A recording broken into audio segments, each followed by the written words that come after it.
नमस्कार दोस्तों, राधे राधे, जय श्री बालाजी। मैं एस्ट्रो प्रतीक्षा आज आप सबके सामने होली के पर्व की एक वीडियो लेके आई हूँ। मैं आपको बताऊंगी कि होली के दिन क्या करना चाहिए, क्या नहीं करना चाहिए, होली कब मनानी है, कब नहीं करना है एंड ऑल। सबसे पहले मैं आप सबको होली की बहुत बहुत शुभकामनाएं दूंगी और मैं बालाजी महाराज से और मैं अपने सारे भगवान से प्रे करूंगी कि भगवान आपको बहुत ज़्यादा सक्सेस दे, आपको मुझे बहुत सक्सेस दे, नेम दे, फेम दे और अच्छी काया दे, अच्छी बॉडी दे। सबसे पहले अपन बात करते हैं कि होली है कब। 2024 की बात की जाए तो होली 24 तारीख को, जो होलिका दहन होता है, जिस दिन होलिका माता की पूजा करके और उनका दहन किया जाता है, वो होलिका दहन 24 तारीख को होगा। 24 तारीख की रात को 11 बजे से होलिका दहन का मुहूर्त स्टार्ट है, जो 25 तारीख के मॉर्निंग, मतलब 25 तारीख की नाइट भी आप ले सकते हो, 25 तारीख की नाइट 12:25 तक रहेगा। इस टाइम पीरियड के बीच में होलिका दहन होगा। अभी हम होलिका दहन के समय क्या क्या कर सकते हैं, थोड़ी सी उसकी भी बात कर लेते हैं। जब आपके इलाके में होलिका दहन होता है तो आप अपने घर से क्या चीज़ ले जा सकते हैं और होलिका दहन में डाल सकते हैं जिससे आपकी लाइफ की सारी प्रॉब्लम्स ख़त्म हो, मैं उसके बारे में आपको बताती हूँ। सबसे पहले, यदि आप किसी भी लव लाइफ से, मैरिज लाइफ में कोई इशू है या फिर लव लाइफ में इशू है, या आप शादी करना चाहते हो नहीं रही है, रिश्ते नहीं लग रहे हैं, लव में बेटरमेंट नहीं आ रहा है, कोई थर्ड पार्टी इन्वॉल्वेंस है, तो आपको क्या करना है, आप घर से थोड़ा सा शहद ले जाइए, 1 चम्मच शहद लेके जाइए और जब होलिका दहन हो रहा हो तो अपने पार्टनर का नाम लेके, यदि कोई पार्टनर नहीं है तो आप भगवान से प्रे कीजिए कि आपको बहुत अच्छा वर मिले या कन्या मिले शादी करने के लिए, और आप होलिका दहन में वो 1 चम्मच शहद डाल दीजिए। ऐसा करने से जो लव रिलेटेड प्रॉब्लम्स है वो सारी सॉल्व हो जाएगी। सेकंड में बात करती हूँ फिनेंशियली। यदि फिनेंसेस की बात की जाए तो हम सब कहीं ना कहीं फिनेंसेस को लेके टेंस्ड होते हैं। कुछ लोग फिनेंशियली प्रॉब्लम भी फेस कर रहे होंगे। यदि ऐसा कुछ है, आप चाहते हो कि आपकी फैमिली में फिनेंसेस जो हैं वो बेटर हो, आपके बच्चे, आपके पति, या फिर आप खुद चाहते हैं कि आपकी फिनेंशियली ग्रोथ हो, आपके जो इन्वेस्टमेंट्स हैं वो भी ग्रो करें और आपकी जो प्रॉपर्टीज़ एंड ऑल सबकी रेट्स हैं वो बढ़े। इन शॉर्ट टर्म में बताऊँ तो यदि आप अपने फिनेंसेस को ग्रो करना चाहते हो, अपने आप को फिनेंशियली यदि इंडिपेंडेंट बनाना चाहते हो, तो आप एक मुट्ठी पर पर्सन, एक मुट्ठी, लाइक मैं अपने लिए एक मुट्ठी, अपनी फैमिली मेंबर्स की सबके लिए एक एक मुट्ठी करके धनिया लेना है, साबुत धनिया जो आता है, और होलिका दहन की अग्नि में जाके आपको वो धनिया डाल देना है। ऐसा करने से आपकी फैमिली के अंदर जो फिनेंशियल इश्यूज हैं वो सॉल्व होंगे और फिनेंशियली आप ग्रो करोगे। इसके पीछे का क्या लॉजिक है?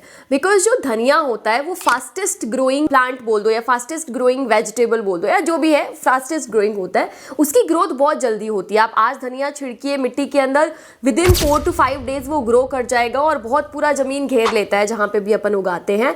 तो ऐसे ही माना जाता है कि यदि हम होलिका दहन की अग्नि में यदि एक मुट्ठी हमारे नाम से डाल देते हैं, धनिया डाल देते हैं, तो वो हमारे फिनेंसेस को बहुत ग्रो करता है। अब मैं यदि बात करूं तो इंसान हेल्थ इश्यूज और अपने लाइफ में स्ट्रगल से भी बहुत परेशान है। उसके लिए क्या किया जाए? यदि आप भी हेल्थ इश्यूज या स्ट्रगल से परेशान हो, या फिर आप चाहते हो कि आपकी फैमिली हमेशा हेल्दी रहे, कोई भी इश्यूज ना आए हेल्थ से रिलेटेड, या फिर आपके लाइफ में, आपके बच्चों के लाइफ में स्ट्रगल ना आए, तो आपको क्या करना है, आपको तिल ले लेने हैं। तिल, जो काले तिल होते हैं, और उसमें अपने घर से ही बना के लेके जाना है।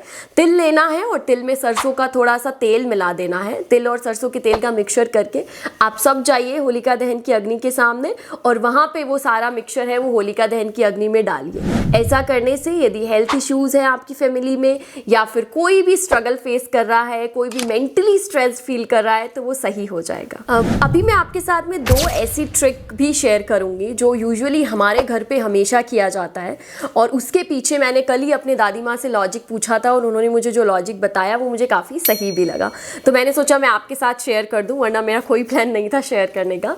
सो विदाउट वेस्टिंग टाइम मैं आपको बताती हूँ कि जब भी होलिका दहन हो रहा होता है और वो अग्नि शांत हो जाती है, तो जो अंगारे बचते हैं, माना जाता है कि यदि आप उन अंगारों में से कुछ अंगारे, 2, 4, 5 अंगारे अपने घर पे कैसे भी करके लेके आते हो, और जो पापड़ होता है अपने घर पे, जो पापड़ होता है वो आप उन्हीं अंगारों पे यदि आप वो पापड़ सेक के और घर पे सब लोग खा लेते हो तो वो बहुत बेटर होता है आपकी हेल्थ इश्यूज़ के लिए। बिकॉज मोस्टली होली जो होती है वो आती है मार्च के टाइम पे। ये मौसम चेंजिंग होने का टाइम होता है, इस वक्त मौसम चेंज होता है तो लोगों को सर्दी, जुकाम, कोल्ड एंड ऑल, खांसी वगैरह बहुत होती है। तो ये चला आ रहा है हमारे राजस्थान साइड में, और मैं आप सबको भी बोलूँगी यदि वहाँ होलिका दहन होता है तो आप ये कीजिए और आप खुद फाइंड आउट करोगे कि आपके आसपास में या आपकी फैमिली में यदि किसी को कोल्ड, खांसी, जुकाम या कुछ भी ऐसी कोई प्रॉब्लम है या वायरल वगैरह जो भी हो रहा है, तो आप ट्राई कीजिए कि उसे एक पापड़ उस अग्नि में या वो जो अंगारों में सेक के ज़रूर खिला दीजिए, आपको बहुत फ़ायदा होगा। हमने देखा है इसके रिजल्ट्स, तो मैं आई एम श्योर कि आपको ज़रूर रिजल्ट मिलेगा। अभी सेकेंड चीज़ बताती हूँ कि जब भी अंगारे शांत होते हैं तो वो एक राख बच जाती है, ऐश बच जाती है, राख बच जाती है। तो माना जाता है कि वहाँ पे जो जब अग्नि जलती है तो सारी बुराइयों का अंत होता है। ये हम सब जानते हैं कि होली मतलब बुराई पे अच्छाई की जीत। तो वहाँ पे हर तरह की बुराई का अंत होके और अच्छाई बचती है।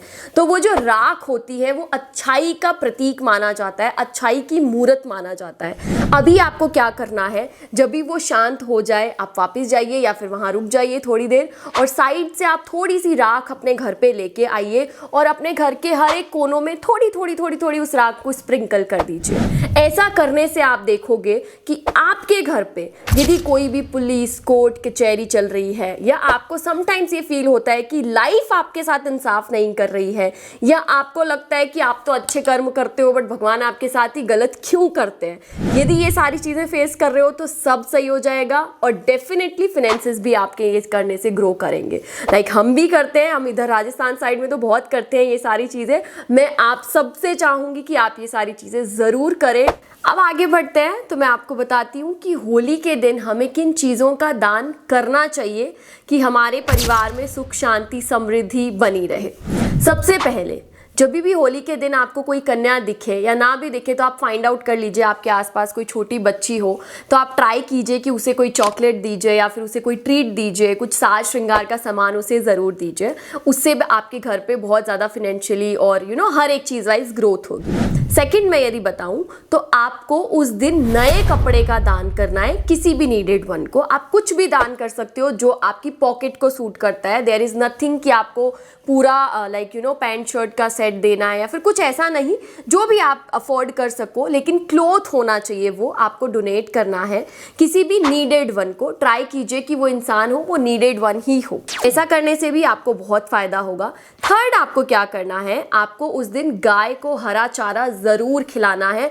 आप घर में हर एक सदस्य जाइए, गौशाला या अपने आसपास में स्ट्रीट काउस भी होते हैं, आप उनको हरा चारा ज़रूर खिलाएं। अभी होली के दिन पे हमें किन चीज़ों का दान नहीं करना चाहिए उसके बारे में बात करते हैं। तो सबसे पहले आपको यही ध्यान रखना है कि होली के दिन आपके घर से किसी भी चीज़ का दान या आपके घर से कोई भी सफ़ेद चीज़ बाहर ना जाए। लाइक किसी को भी आप सफ़ेद चीज़ का दान ना करें या फिर ना दें।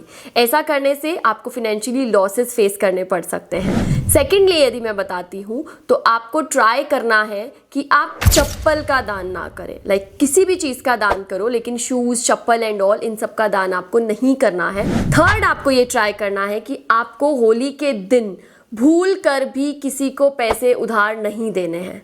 यदि आपको ऐसा लगता है कि कोई इमरजेंसी है, इस इंसान को बहुत नीड है, तो उतना मनी दीजिए और भूल जाइए कि वो पैसा मुझे वापस दे और ना ही वो वापस लेना।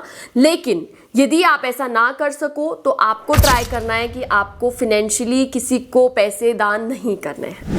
तो दोस्तों आज के इस वीडियो में इतना ही। आशा करती हूँ आपको वीडियो बहुत अच्छी लगी होगी। यदि आपको कुछ और भी जानना है रिलेटेड टू होली पर्व तो आप मुझे कमेंट में बताइए। मैं सब कमेंट्स पढ़ूंगी और सब कमेंट्स में ज़रूर रिप्लाई दूंगी कि उस दिन आपको क्या करना चाहिए, या फिर आपको कोई कन्फ्यूजन है तो आप कमेंट में मुझे ज़रूर पूछ सकते हो, मैं आपको ज़रूर रिप्लाई दूंगी। Thank you so much. Radhe Radhe. जय श्री बालाजी।